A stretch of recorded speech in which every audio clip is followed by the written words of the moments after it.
Hi hello welcome to our channel. This is Balakrishna. ఇవాళ చూస్తే రెండు తెలుగు రాష్ట్రాల్లో అటు ఆంధ్ర కావచ్చు, ఇటు తెలంగాణలో కావచ్చు యువ నాయకత్వం ఉరకలేస్తోంది.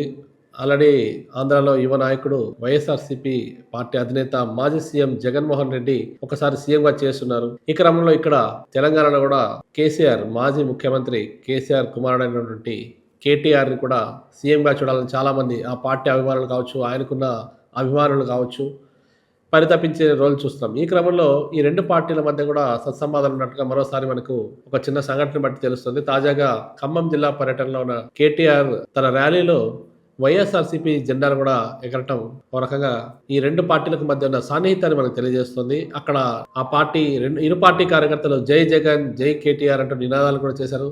ఇదే కాకుండా ఇటీవల జగన్ పుట్టినరోజు సందర్భంగా తాడేపల్లిలో ఆయన నివాసం వద్ద ఆ పార్టీ కేంద్ర కార్యాలయం వద్ద కేటీఆర్, కేసీఆర్తో జగన్ కున్న సంబంధాలను తెలియజేస్తూ కొన్ని పోస్టర్లు కూడా వెలిశాయి. ఈ క్రమంలో రాబోయే రోజుల్లో ఈ 2 పార్టీలు కూడా కలిసి పనిచేస్తాయని కొంతమంది రాజకీయ విశ్లేషకులు చర్చించుకుంటున్నారు. ఆయా పార్టీలకు సంబంధించిన కార్యకర్తలు కూడా పలు రకాలుగా చర్చించుకుంటున్నారు. వేచి చూడాలి ఏం జరుగుతుందో. ఈ యువ నాయకులు ఇద్దరు కలిసి మళ్ళీ 2 తెలుగు రాష్ట్రాల్లో 2 పార్టీ జెండాల్ని ఎగురవేస్తారా, కలిసి పనిచేస్తారా, కలిసి ముందుకెళ్తారా, ఏ విధంగా రాబోయే రోజుల్లో వాళ్ళ ప్రణాళిక ఉందో వేచి చూడాల్సిందే.